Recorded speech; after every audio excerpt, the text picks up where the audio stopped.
there being a deal over SCHIP with the governor's office for the 2010. What is the governor proposing?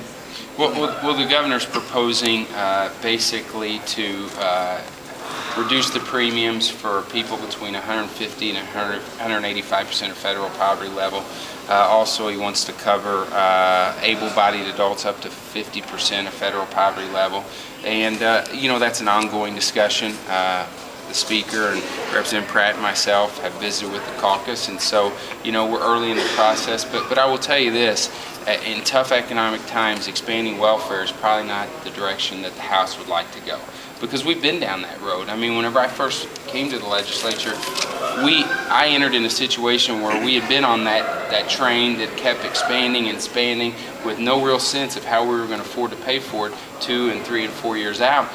And it basically put our state into a situation where all of our discretionary funds, we couldn't get to education or public safety or all the things that are important to a lot of the families across the state. All we could do is basically try and maintain the hunger of our growing Medicaid population, our welfare population. So I think it's something that expanding welfare at this point in time is something a lot of members of our caucus have concern, but we'll just see where it goes from here. Is there, I guess, any circumstances in which you guys would support expanding the SCHIP? That was my understanding, is where most of the negotiations were focused. Well, I mean, I'm not going to go into situations of what we could and what we couldn't do, but I would say it's just a blanket statement. I think we're concerned about expanding welfare at a point in time when we've seen in the past what happens when you grow that program.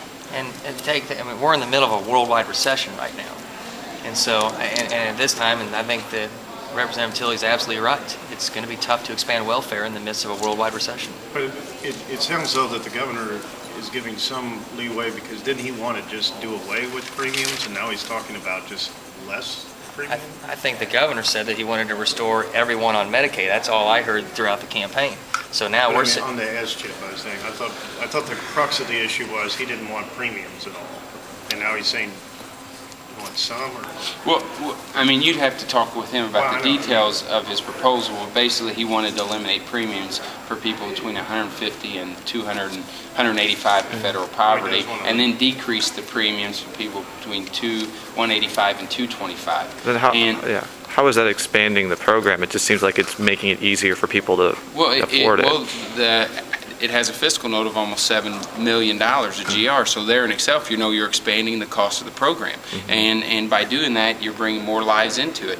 And our caucus has consistently said that, you know what, if you're down and you need help, we'd like to help you, but we'd also like you to help participate. We want you to be a participant in your health care, not just get it for free. And so, you know, it's certainly an issue that we've had a lot of discussion with. I think our meetings with the governor have been open and fair and reasonable, and I think respectful from both sides. But there'll be certain areas with the governor that we just have to agreeably disagree with. And the reason we agreeably disagree with him is because we've been down that road. We did that in the mid to late 90s, and we saw the results.